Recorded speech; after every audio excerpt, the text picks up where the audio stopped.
Hey everyone, welcome back to a new video. So in this video, I'll touch upon TMOG or Task Manager OG that is made by Dave Plummer. So kudos to him for making one. So there is two set of applications. One is native applications on the Mac as well as on Windows. The public beta is available only on Mac now. So this is written in Swift. So there is a Win32 app incoming.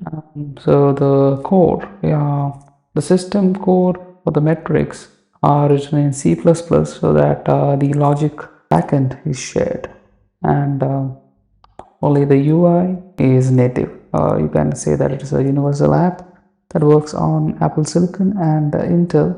So I'll be trying out the Mac version. So it is signed. You'll see that you can download it here, and you'll see a DMG file. You can add it. The interface looks similar to something like this. It is very closely matching the oldest task manager, but with a newer paint or UX or UI.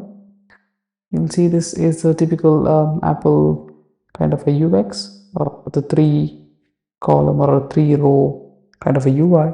It lists the top processes. Currently I'm recording, so you'll see Brave as well as OBS running in the background. There is CPU usage. The clock rate is now nil.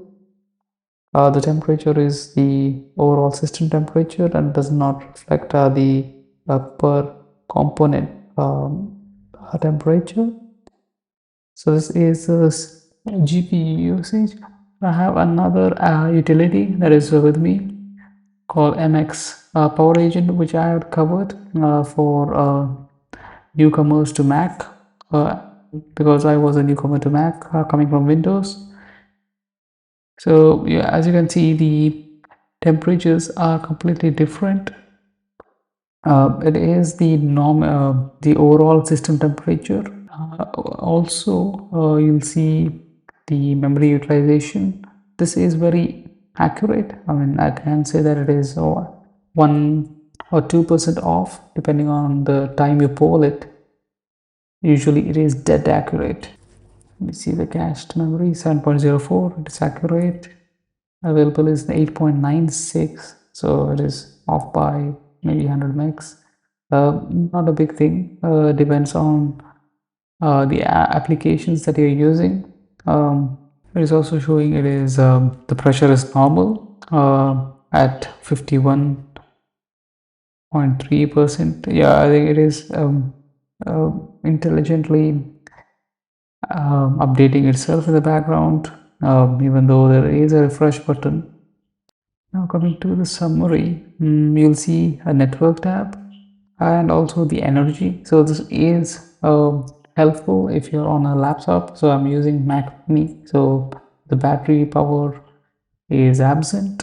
Currently for me, Brave browser is consuming 100%, and OBS is at 97-98%, Spotlight at 88% of the battery, I mean the power. You have a detailed breakdown. So this is similar to what I've seen actually. You have SSD, NPUs, GPUs, the Wi-Fi card.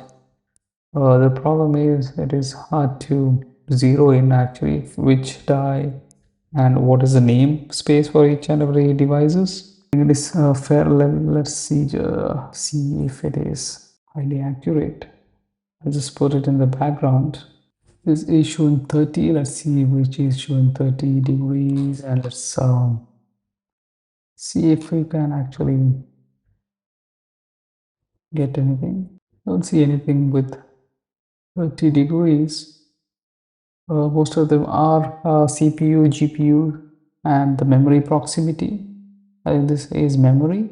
Just assuming or guessing that this will be the component, but yeah, since this is the early beta, you'll see some of the things are not yet finished, but yeah, for a beta software. This is working very well.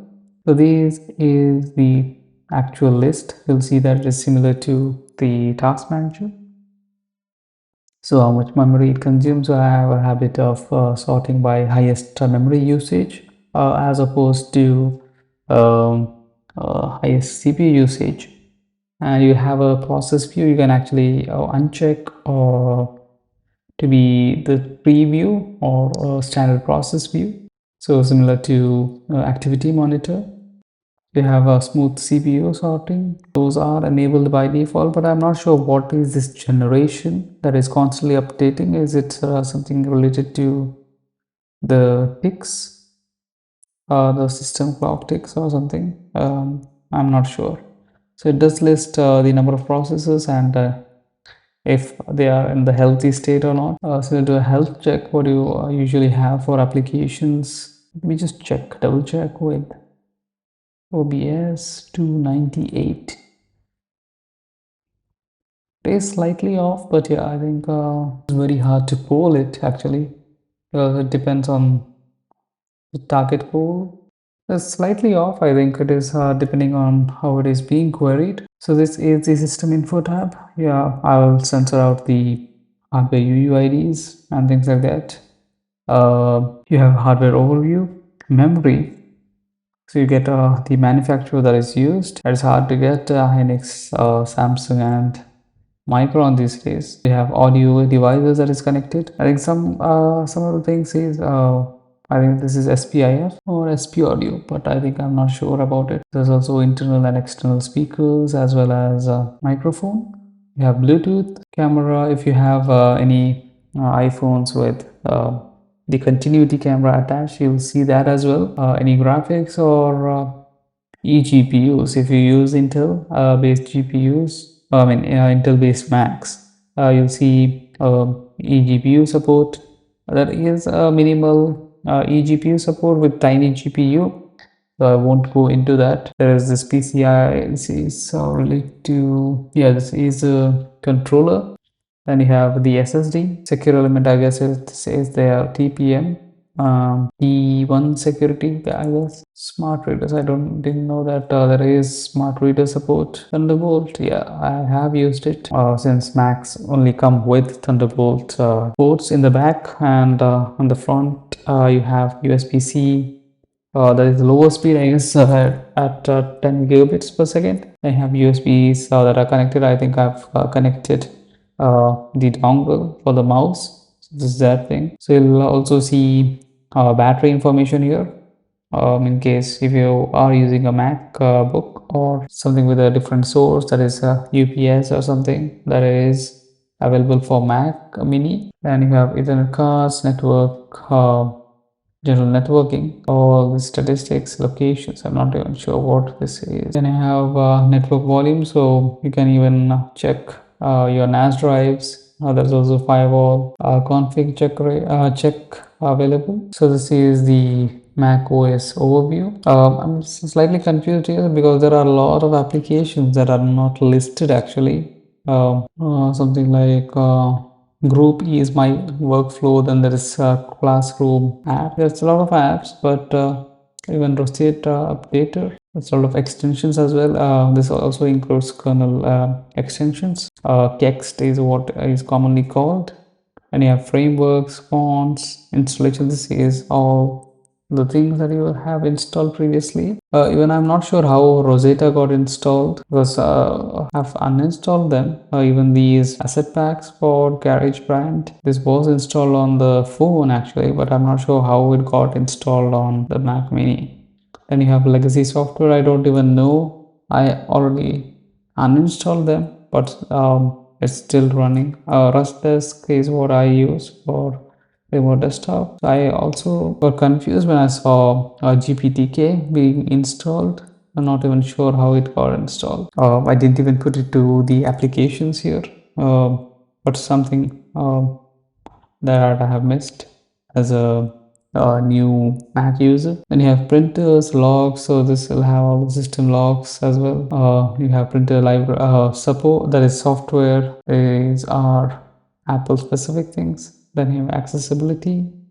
it will display all the accessibility settings that you have enabled. Then you have startup apps. I didn't even know there's a startup apps until I saw Adobe Elements running in the background. Then you have a list of users, the standard task manager, it lists all the processes. The good thing is the process count is way lower than Windows and even Linux. You have services. This is similar to sysinternal's Autorun utility. This is the UI and everything is quite similar. That's what I found in my earlier testing. So by default, so this is additional settings similar to the task manager on Windows. You can actually change the real-time update speed to high.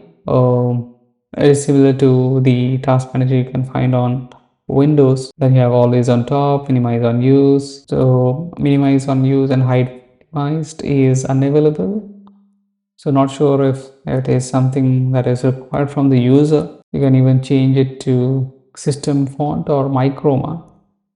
So this is what that gives that a different look. App theme, you can go for dark, light, very bright actually. I have not used light mode in a long time. Really burn my eyes. But yeah, you have everything. The only thing what I find it difficult is to read this. Maybe it's my eyes that are problematic. I would have preferred white or a black one or a gray one that is easier to read. So this is the actual official site. It is registered to Plummer's Software LLC, nothing to do with Benton, I hope. And I hope this is not something like a secret society, which I have no idea. I just want to use the software. It works great. I'll be testing out the Windows version once it is available as a public beta. So for now, I guess this is pretty much it for this intro video. I think it has become very long. Thanks for watching. Bye.